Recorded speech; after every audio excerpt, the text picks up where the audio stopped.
Show में आप सभी का स्वागत है और मैं हूं आपके साथ रचना बंसल। हमारे साथ हैं देश के सबसे बड़े गुरु astro scientist GD Vashishtha ji. गुरुदेव, बहुत बहुत स्वागत है आपका। खुशियां दाता, सदा सुखी रहो। क्या मोटा होना अच्छी सेहत की निशानी है या कमजोर शरीर खराब सेहत की तरफ इशारा करता है? आप में से ज्यादातर लोगों का जवाब होगा हाँ, लेकिन ये सही नहीं है। कई बार आपकी कुंडली में मोटापे और कमजोरी के लक्षण छिपे होते हैं। आज हम आपकी कुंडली में सेहत से जुड़े रहस्यों की बात करेंगे। राशि के मुताबिक आपके दिन का हाल तो होगा ही, और कौन कौन से विषय होंगे अब ये जान लेते हैं। मोटापे का हमारी कुंडली से क्या संबंध है? कुंडली में मोटापे के लक्षणों को कैसे पहचानें? छोटे बच्चों की बार बार बीमार पड़ने की क्या वजह होती है? बच्चों को बीमारी से बचाने वाला खास उपाय। राशि के मुताबिक आपके दिन का हाल जानेंगे।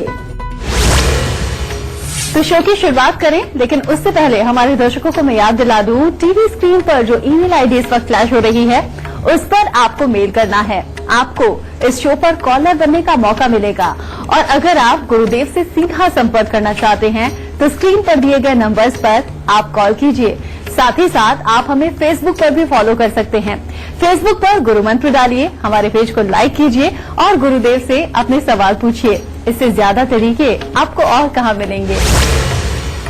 गुरुदेव, पहला कॉलर हम ले, लेकिन उससे पहले आपसे जानना चाहेंगे मेष, वृषभ और मिथुन राशि वालों का आज का दिन कैसा होगा। सबसे पहले बात करते हैं मेष राशि वालों की। आज अगर आप लोग अपने क्रोध पर नियंत्रण रखकर किसी से विवाद नहीं खड़ा करते तो हर तरह से दिन उत्तम होगा। आज पारिवारिक सुख अच्छा मिलेगा, कामकाज भी हर तरह से अच्छा बना रहेगा और यात्राओं के योग भी है और मित्रों का सहयोग भी प्राप्त होगा। वृषभ राशि, इसी तरह से वृषभ राशि वालों के लिए भी हर तरह से उत्तम दिन है। हर तरह से मित्रों का अच्छा सहयोग प्राप्त होगा। कामकाज के लिए अच्छा आज का दिन है। जिस चीज के लिए प्रयास करेंगे उत्तम होगा और परिवार के साथ भी अच्छा समय व्यतीत होगा। मिथुन राशि वालों के लिए कुछ खट्टा मीठा दिन है। परिवार के साथ संबंधों में और कार्य के अंदर लाभ में हर तरह से उत्तम दिन है, परंतु अपने क्रोध पर नियंत्रण बना के रखें और किसी से बेमतलब के विवाद में न पड़े और वाहन के प्रति थोड़ा सा सावधानी बना करके रखें, वरना एक्सीडेंट का योग बन सकता है। गुरुदेव, कई बार देखने में ये आता है कि बहुत लोग होते हैं जो कम खाते हैं, डाइटिंग करते हैं, व्यायाम करेंगे, एक्सरसाइज करेंगे, वर्कआउट करेंगे, लेकिन फिर भी मोटापा जो है वो कम होने का नाम नहीं लेता। तो क्या कुंडली में मोटापे के ऐसे कोई लक्षण होते हैं जिन्हें हम पहचान सकें? वैसे जन्म कुंडली के अनुसार मोटापा उन लोगों को आता है जिनकी जन्म कुंडली के अंदर बुध और बृहस्पति का आपस में मेल हो जाए, या बृहस्पति बुध की राशियों में हो या बुध बृहस्पति की राशियों में हो, और इनमें से कोई भी एक ग्रह या दोनों ग्रह खराब हो, तो समझ लो मोटापा पक्का है। एक तो ये चीज।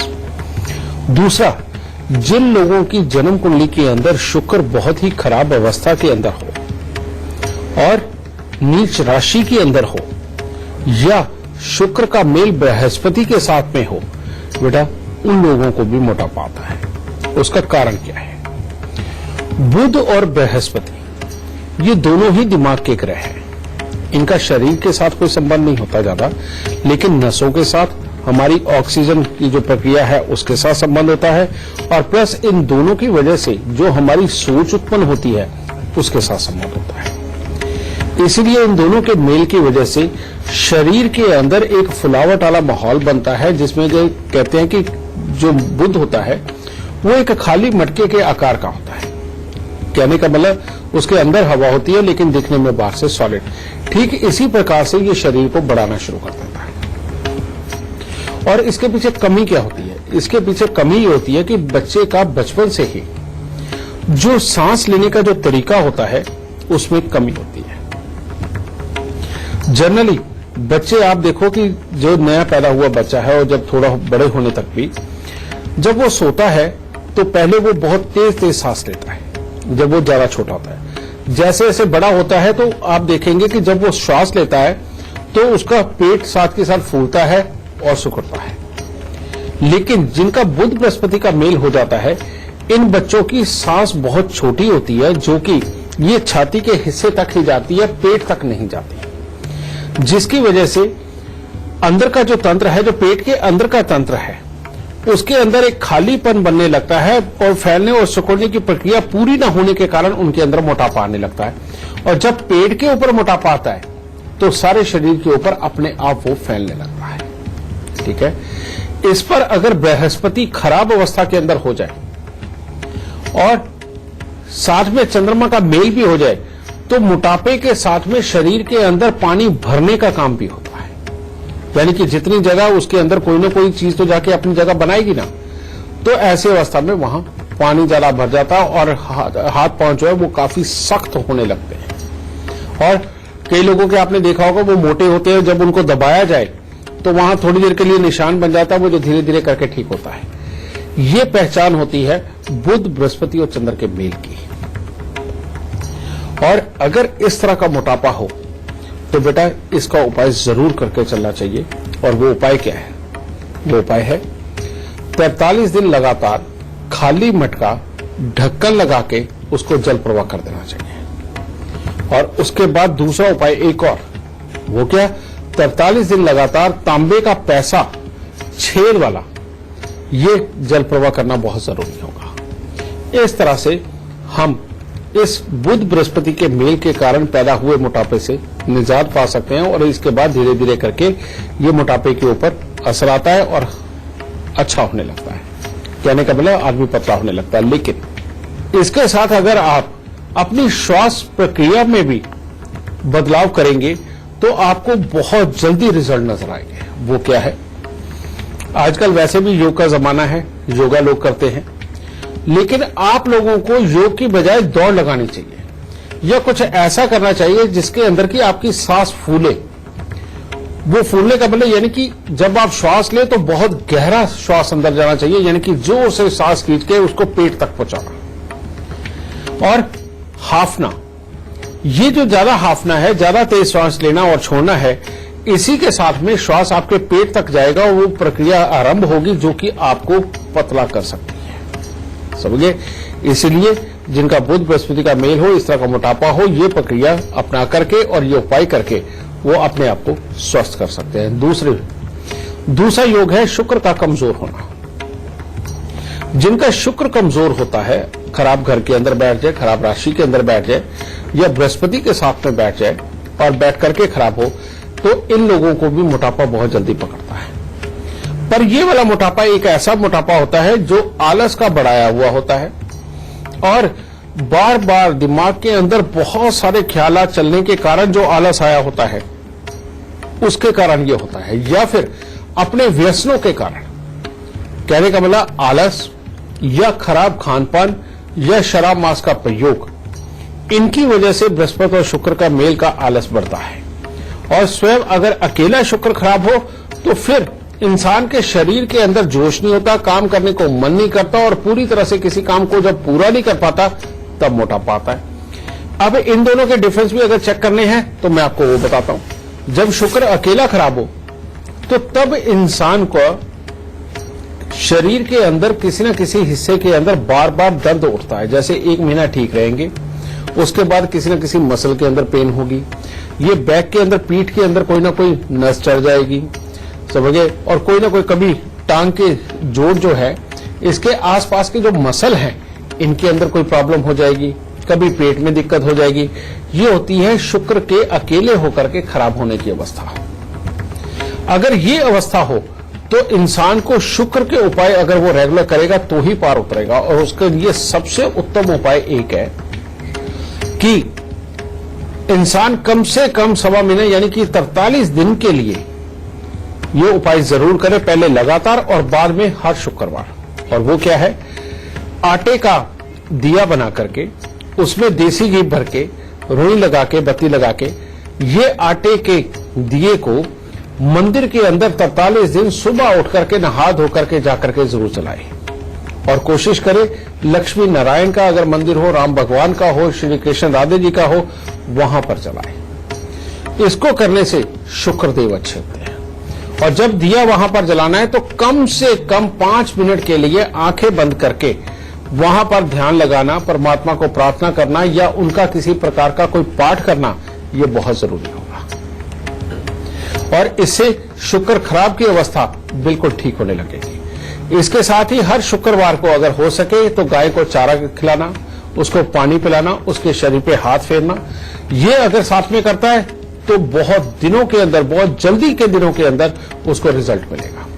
अगर बृहस्पति शुक्र का मेल हो तो क्या होता है?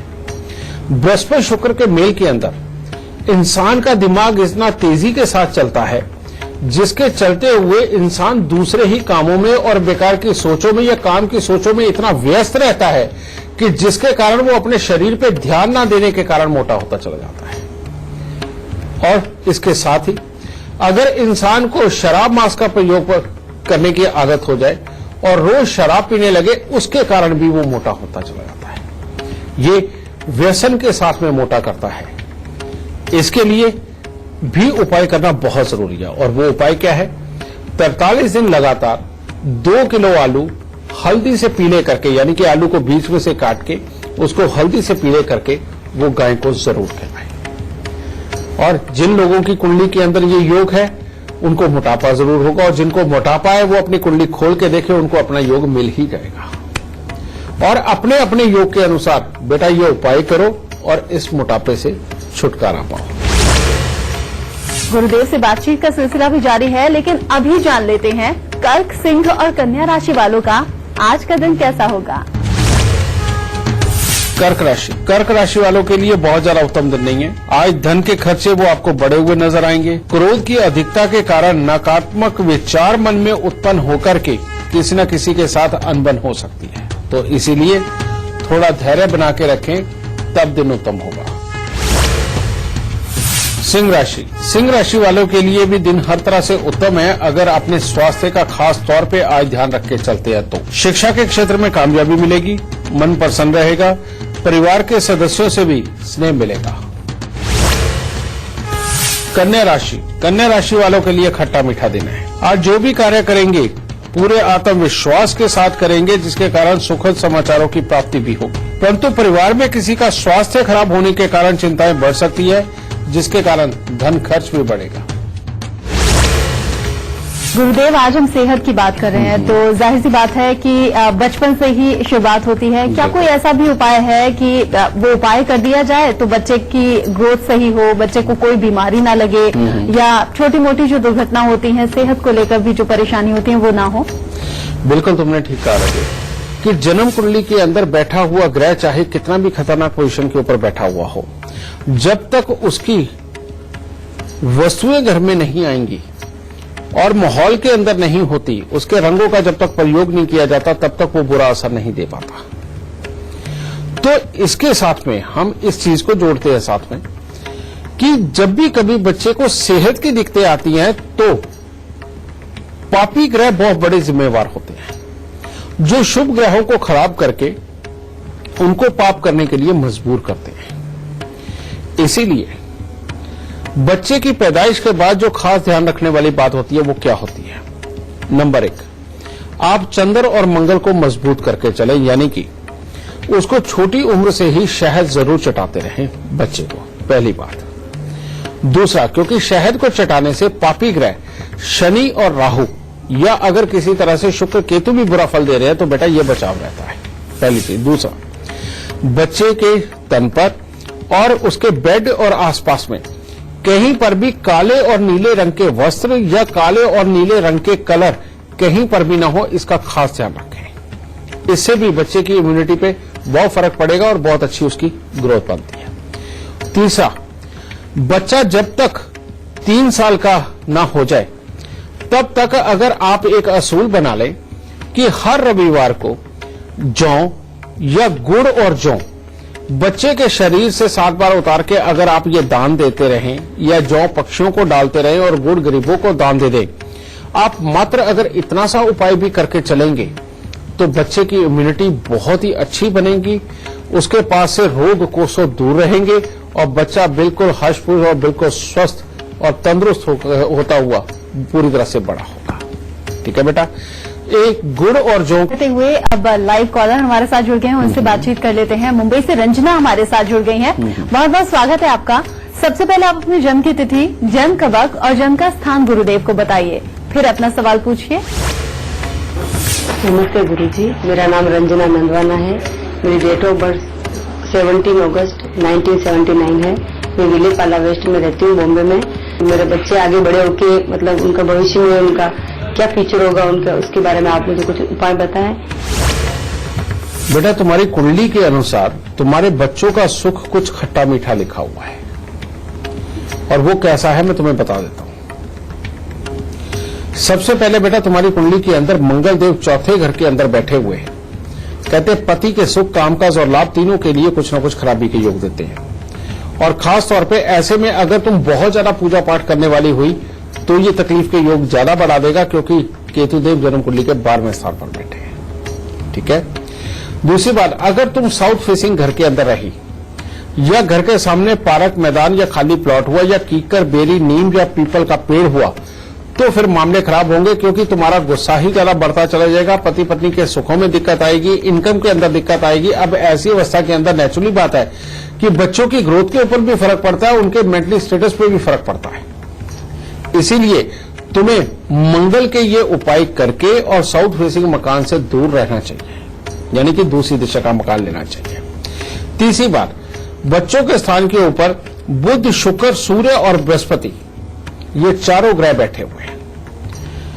इनके लिए जो तुम्हारा बड़ा बच्चा है, अगर उसको वाकई में तुम तरह तरह के काम सिखा के चलोगी, यानी कि मल्टीपल कामों के अंदर लेके जाओगी, मल्टीपल ट्रेनिंगें दिलवाओगी, मल्टीपल पढ़ाई करवाओगी, बेटा उसको तो जिंदगी के अंदर वाकई में बहुत काबिल बनाया जा सकता है। लेकिन जो तुम्हारा दूसरा बच्चा है, उसके लिए बुध का 11वें स्थान पर होना, यानी कि पहले बहुत काबिल नजर आना और बाद में सक्सेस के अंदर उड़ा अटकना, इस तरह का योग तुम्हारी कुंडली के अंदर नजर आ रहा है। और जब भी तुम्हारा मकान बनेगा, रेनोवेशन होगी, ये बच्चों के लिए भी बहुत अच्छे हालात नहीं, उनको भी शारीरिक छोटे छोटे कष्ट और पढ़ाई लिखाई के ऊपर दिक्कत आएगी। ये तुम्हारी कुंडली के अंदर बेटा नजर आ रहा है। इसके लिए जो उपाय है वो मैं बताता हूं। सबसे पहले बेटा, मिट्टी के लोटे में देसी खांड भर के लाल कपड़े से मुंह बंद करके उसको वीरान जमीन में दबाओ। 3 धातु का छल्ला, सोना, तांबा, चांदी, ये बनवा के अपनी रिंग फिंगर के अंदर धारण करो और 43 दिन लगातार 400 ग्राम गुड़ की रेवड़ी जल प्रवाह करो। एक तो ये उपाय होगा। दूसरे उपाय के अंदर बेटा, तांबे की गागर के अंदर मूंग साबुत भर के ढक्कन को पीतल का टांका लगवा के उसको जल प्रवाह करना, और अगर तुम ये हर साल करती रहो तो ज्यादा उत्तम होगा। समझे? इसके साथ में तुम्हारे बच्चों की बहुत ही अच्छी ग्रोथ, उनकी लिखाई पढ़ाई, उनका भविष्य अच्छा होगा। लेकिन जब भी तुम मकान बनाओगी, रेनोवेशन करोगी बेटा, तब तो ये उपाय भी काम नहीं करेंगे और ये बस नहीं चलेगा और किसी भी तरह से खराब हालात हो सकते हैं। इसीलिए जब तुम कोई भी मकान बनाने लगो, रिपेयर करने लगो, भले तुम किसी जगह पे किराए पे रहती हो और वहां बनने लगे या रिपेयर होने लगे, तो जिस दिन वो काम शुरू होना है उसके पिछले हफ्ते से ही बेटा थोड़े से साबुत बादाम लेकर के गरीब को किसी को दान देने शुरू कर दो, और जब से वो शुरू हुआ और जब तक खत्म होगा तब तक ये दान जरूर देते रहना। अगर ये करती हो तो परमात्मा की दया से हर तरह से तुम्हारे बच्चे भी और तुम भी बहुत उत्तम अवस्था में रहोगे और जीवन के अंदर सुख पाओगे। खुश है दादा। गुरुदेव, बातचीत का सिलसिला भी आपसे जारी रखेंगे, लेकिन फिलहाल एक कॉलर हमारे साथ जुड़ गए हैं। पंजाब की बठिंडा से कुलविंदर हमारे साथ जुड़ गए हैं। बहुत बहुत स्वागत है आपका। सबसे पहले आप अपनी जन्म की तिथि, जन्म का वक्त और जन्म का स्थान बताइए, फिर गुरुदेव से सवाल पूछिए। हाँ जी, मेरा है 22 अप्रैल 1984। कुलविंदर जी, अपने जन्म का वक्त बताइए। 2:15 दोपहर के या रात के? दोपहर के जी। जन्म स्थान कहाँ का है आपका? फरीदकोट जिले का। क्या पूछना चाहती हैं आप? मेरी चाचा के साथ कोर्ट का चक्कर चल रहा है, जमीन का झगड़ा है मेरा। तुम्हारी कुंडली के अंदर ही योग है मंगल शनि का तीसरे घर के अंदर होना। ये जो योग है ये कहता अपनों के साथ में रुपए, पैसे और प्रॉपर्टी को लेकर के विवाद करवाता है। चाहे वो पिता के भाई बहन हो या अपने सगे भाई बहन हो, किसी न किसी के साथ में ये प्रॉब्लम पैदा करता ही है और लड़ाई झगड़े के हालात खड़े करता ही है। और इसका सबसे पहला जो तुम्हें उपाय करना चाहिए वो ये करो बेटा। सबसे पहले तांबे की गागर के अंदर 4 किलो चावल, 4 किलो चने की दाल भर के ढक्कन को पीतल का टांका लगवा के या कली का टांका लगवा के अपने सर पे रख के बेटा इसको जल प्रवाह कर दो। ये तो पहला उपाय। और दूसरा, 43 दिन लगातार लोहे के छोटे छोटे से कटोरे ले लो बेटा, उसके अंदर शहद भर के और 10 डलियां साबुत सुरमे की डाल करके उसमें मुंह देख करके उनको मंदिर में देना शुरू कर दो। और 43 दिन लगातार हर रोज एक ये कटोरा मंदिर में देना है, शहद और सुरमे का भरा हुआ।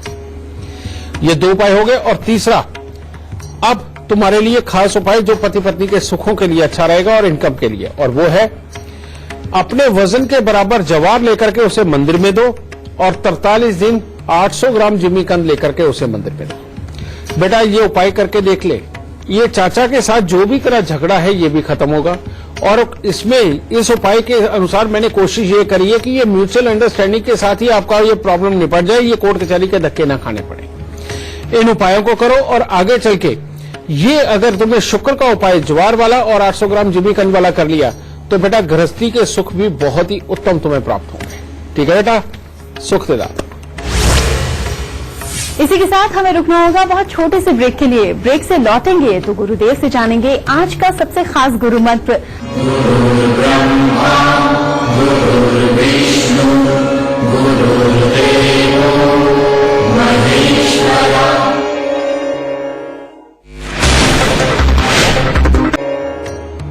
ब्रेक के बाद एक बार फिर से आपका स्वागत है। आज हम बात कर रहे हैं मोटापे और कमजोरी से जुड़े हुए उपाय की।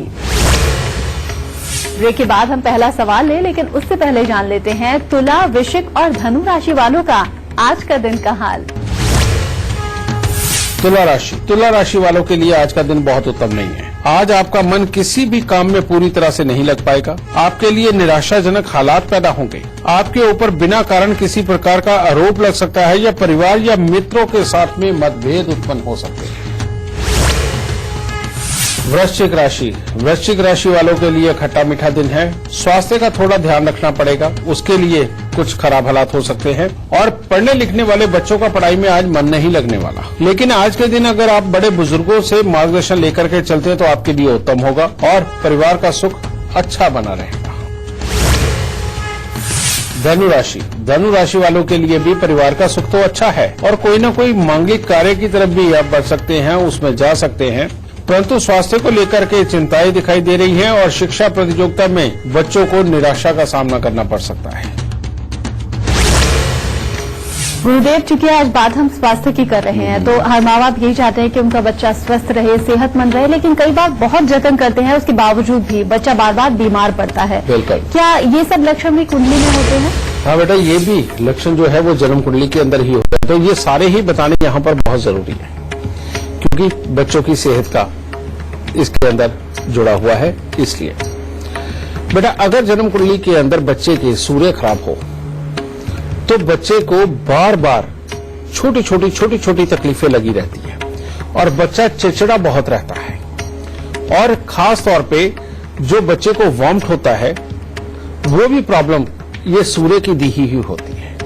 ठीक है, ऐसी अवस्था में अगर इस तरह की तकलीफ हो या बच्चे को बार बार बुखार आए और बार बार आए तो बेटा ऐसे में गुड़ और गेहूं का दान अगर 43 दिन लगातार कर दे तो बहुत ही उत्तम, नहीं तो हर रविवार बच्चे के ऊपर से 7 बार उतार के ये दान जरूर करना चाहिए। अगर जन्म कुंडली के अंदर चंद्रमा खराब हो तो ऐसे में बच्चे को आंखों से संबंधित यानी कि खास तौर पे राइट आई से संबंधित भी उसको दिक्कत आती है और साथ ही उसकी जो पाचन प्रक्रिया है उसके अंदर भी बाधा बनी रहती है और दूध उसे हजम नहीं होता।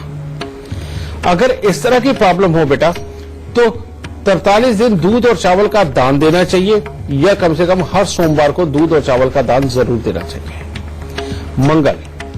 अगर मंगल खराब हो तो बच्चे के पेट के अंदर दर्द ज्यादा बनता है और बच्चा गुस्से में ज्यादा रहता है, भले ही छोटा सा हो, मान लो महीने 2 महीने का भी है, तो बच्चा के जब गुस्सा होता है वो एक अलग चीज होती है, चिड़चिड़ापन हो एक अलग चीज होती है। बच्चे के अंदर गुस्सा ज्यादा बनता है और प्लस उसके पेट के अंदर दर्द होते हैं और बार बार होते हैं। अगर इस तरह के हालात हो बेटा तो हर मंगलवार को 8 गुड़ की रोटी तंदूर में लगवा के बच्चे के ऊपर से 7 बार उतार के वो पक्षियों को डाल देनी चाहिए। इससे बच्चे का ये बुरापन वो समाप्त होगा। अगर बच्चे की कुंडली के अंदर बुध का खराब होना है तो फिर बच्चे को बार बार बेटा मसल्स के दर्द की या कोई बाजू वगैरह खिंचाने की ऐसी प्रॉब्लम में आती है और बच्चा बार बार बेड के ऊपर घूमता हुआ गिर जाता है, समझे, और साथ ही उसको कफ की दिक्कत और गले की दिक्कत बनती है। ये बुध की खराबी के यह सिम्टम्स है बेटा। अगर इस तरह के हालात हो तो कांसे का कटोरा लेकर के उसके अंदर देसी खांड से उसको पूरा भर के उसके ऊपर देसी घी से तर करके और 12 कपूर की टिक्की रख के बच्चे के सर से पांव तक उसे 7 बार घुमा के बेटा जाके जल प्रवाह कर देना चाहिए। इससे बुध की अगर ये खराबी है वो खत्म हो जाएगी। बृहस्पति देव, अगर बृहस्पति हो तो बच्चे को बार बार बुखार होता है, बार बार उसके ये छाती जाम होती है और बार बार बेटा उसको ऐसी प्रॉब्लमें होती है जिसमें कि श्वास लेने के अंदर उसको दिक्कत आए और कई बार तो यहां तक के भी हालात बनते हैं कि बच्चे को वो जो कफ ऐसा बनता है कि जिसके अंदर 2-2 आवाजें आने लग जाती हैं। अगर ये प्रॉब्लम हो तो 43 दिन लगातार 200 ग्राम चने की दाल बच्चे के सर से 7 बार उतार के उसको मंदिर में दो, चाहे जल प्रवाह करो। और अगर शुक्र खराब हो तो बच्चा बिल्कुल स्थिर पड़ा रहता है, बार बार उसको सेहत की कमजोरी के हालात बनाते हो, उसको आप मल्टी विटामिन या टॉनिक वगैरह कई कुछ देते हो लेकिन उसके बावजूद वो पूरा एक्टिव नहीं नजर आता और शरीर सुकड़ता चला जाता है। जब बच्चे का शरीर बिल्कुल सुकड़ता चला जाए और एक्टिवनेस ना हो और बार बार हल्की हल्की आवाज के अंदर रोता रहे तो इसके लिए सबसे उत्तम उपाय वो जो मुल्तानी मिट्टी होती है बेटा, पुराने समय के अंदर हम अपनी फट्टी के ऊपर उसे पोत के और उसके ऊपर लिखा भी करते थे, पीले वाली जो मिट्टी होती है मुल्तानी मिट्टी, इसको एक दिन पहले रात्रि के अंदर आप पानी के अंदर भिगो दें, रात भर में ये नरम हो जाएगी। उसको सुबह सवेरे यानी कि सुबह 5 बजे के आसपास आप एक उसके शरीर के ऊपर उस मुल्तानी मिट्टी का पहले लेप करें, उसे 5 बजे से लेके 7 साढ़े 7 बजे तक रखें, यानी कि 2-2.5 घंटे तक वो बच्चे के शरीर पर लगी रहनी चाहिए। उसके बाद में गुनगुने पानी से उसको स्नान करवा दें और इस प्रकार से आप कम से कम 27 दिन करें। इससे बच्चे का शरीर बिल्कुल खुलने लगेगा, उसकी रगें खुलने लगेंगी, शुक्र और केतु दोनों का एक तरह का ये उपाय हो जाएगा और बच्चा बिल्कुल आपका स्वस्थ होने लगेगा। राहु जब देता है तो फिर बच्चे को बहुत बड़ी तकलीफें देता है बेटा। वो क्या देता है, बहुत तेज तेज बुखार, बच्चे के लिए बार बार चोट लगने का सीन बनना, कभी दूसरे बच्चे के हाथ लगने के कारण कुछ हो गया, कभी बच्चे के नाक में कुछ चला गया, कभी बच्चे के कान में कुछ चला गया, इस तरह की प्रॉब्लम देता है राहु। और ये हो तो हर शनिवार को एक नारियल पूजा वाला और थोड़े से साबुत बादाम लेकर के बेटा वो दान देना शुरू करो। देखिए बच्चा आपको अपना बिल्कुल स्वस्थ मिलना शुरू हो जाएगा। तो बेटा ये सब ग्रहों की खराबियां मैंने बताई, अपने अपने अनुसार जिसकी भी जो तकलीफ है उसको चुन के वो उपाय करके जरूर देखें, जरूर लाभ प्राप्त होगा। गुरुदेव से बातचीत का सिलसिला जारी है, लेकिन फिलहाल जानते हैं मकर, कुंभ और मीन राशि वालों का आज का दिन कैसा होगा। मकर राशि वालों के लिए दिन उत्तम है। ईश्वर तथा धर्म के प्रति आस्था बढ़ेगी। आप प्रतिभाशाली व्यक्तित्व होंगे। आपको शिक्षा एवं प्रतियोगिता के क्षेत्र में सफलता प्राप्त होगी और आज का दिन आपके लिए बहुत ही उत्तम गुजरेगा।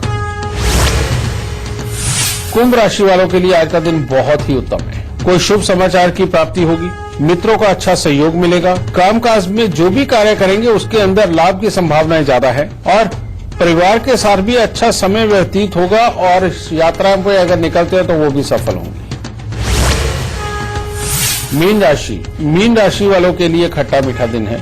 आज भाग्य का अच्छा साथ प्राप्त होगा, नए नए लोगों के साथ मित्रता भी कायम होगी, धार्मिक कार्यों की तरफ भी मन आकर्षित होगा, परंतु परिवार में किसी का स्वास्थ्य खराब हो सकता है और खर्चों की अधिकता बन सकती है। आगे बढ़ने से पहले आपको याद दिला दूं, टीवी स्क्रीन पर जो ईमेल आईडी इस पर फ्लैश हो रही है उस पर आपको मेल करना है। आपको इस शो पर कॉलर बनने का मौका मिलेगा और अगर आप गुरुदेव से सीधा संपर्क करना चाहते हैं तो स्क्रीन पर फ्लैश हो रहे नंबर्स पर आप कॉल कीजिए। गुरुदेव, आगे बढ़ते हुए एक और लाइव कॉलर हमारे साथ जुड़ गए हैं। लखनऊ से अनामिका हमारे साथ हैं जो कि अपने बेटे के बारे में जानना चाहती हैं। अनामिका जी, बहुत बहुत स्वागत है आपका। सबसे पहले आप अपने बेटे की जन्म की तिथि, जन्म का वक्त और जन्म का स्थान गुरुदेव को बताइए, फिर अपना सवाल पूछिए। मेरा नाम अनामिका अवस्थी है, लखनऊ से है। मुझे अपने बच्चे के बारे में पूछना है। उसका नाम शांत अवस्थी है। 16 मई 2012 को पैदा हुआ था 3:23 पे लखनऊ में ही। इनके भविष्य के बारे में पूछना था कि क्या करेंगे आगे, और ये थोड़ा बीमार रहता है। बेटा इसका भविष्य तो बहुत अच्छा है, उसमें कोई दो राय नहीं। कारण ये है कि जो ग्रह योग यहाँ पर मैं देख रहा हूँ, ये आगे चल के किसी न किसी चीज का प्रोफेशनल बनाते हैं। चाहे इंसान की पढ़ाई लिखाई बहुत अच्छी हो या ना हो, लेकिन उसको किसी न किसी चीज का बहुत ही अच्छा प्रोफेशनल कारीगर बना देते हैं। ठीक है, इसीलिए इसके भविष्य की तो चिंता करने की जरूरत नहीं। लेकिन हाँ, इसके लगन के अंदर बैठे हुए खराब शनि इम्यूनिटी को कमजोर करते हैं, आंखों की दिक्कतें देंगे, छोटी छोटी तकलीफें रोज आए दिन लगा करके रखेंगे और चिड़चिड़ापन बहुत बढ़ाएंगे बच्चे का। इसको ठीक करने के लिए तुम्हें उपाय जरूर करना चाहिए। एक ये, और वो उपाय है 43 दिन लगातार 60 ग्राम साबुत सुरमा लेकर के घास वाली जमीन में दबा देना। और हो सके तो बार बार बेटा बच्चों को बड़ के पेड़ के ऊपर दूध और पानी चढ़वा के गीली मिट्टी का तिलक इसके लगवाती रहो। इससे इसकी इम्यूनिटी बहुत अच्छी बनेगी और ये प्रॉब्लम बिल्कुल खत्म हो जाएगी। दूसरा, हर मंगलवार के दिन बेटा मिठाई मंदिर के अंदर देना, चढ़ाना मत भूलना। ये बच्चा अगर हर मंगलवार को कुछ ना कुछ मीठा मंदिर में चढ़ाता रहेगा तो ये दोबारा बीमार होगा ही नहीं। ठीक है, इतने छोटे से उपायों के साथ ही परमात्मा की दया से इसका बेड़ा पार है। लेकिन इसका चंद्रमा छठे घर का है, जो पिता को ऊपर की इनकम और बहुत अच्छी इनकम के हालात बनाता है। अगर ऐसे में दूध और पानी का दान दे दिया जाए, लोगों के लिए प्याऊ लगवा दिया जाए और यह छबील को बंटवाया जाए अपने पास से पैसे देकर और खुद लगवा करके, तो बेटा परिवार और पैसा दोनों ही घट जाते हैं और अपनों का सुख टोटली घट जाता है। इसीलिए अगर हो सके तो 3-4 साल में एक बार शमशान घाट या किसी हॉस्पिटल के अंदर प्याऊ तुम लगवा दिया करो। इसको लगवाने से परमात्मा की दया से इस चंद्रमा की ताकत पूरी तरह से बनी रहेगी और आगे इसका भविष्य बहुत ही सुनहरा होगा और अच्छा ज्ञान भी प्राप्त करेगा। तो ये उपाय करो बेटा, परमात्मा सब कुछ भली करेगा। अगर आप हमारे शो पर लाइव सवाल करना चाहते हैं तो gurumantra@itvnetwork.com पर मेल करते वक्त इस बात का जिक्र कर दीजिएगा। हमारी टीम आपसे खुद संपर्क करेगी। और अगर आप गुरुदेव से सीधा संपर्क करना चाहते हैं तो टीवी पर नीचे दिख रहे नंबर्स पर आपको कॉल करना है। गुरुदेव, चूंकि अब शो खत्म होने का वक्त आ गया है, लेकिन उससे पहले हमारे दर्शकों को आज आप सेहत से जुड़ा हुआ सबसे खास गुरु मंत्र जरूर दीजिए।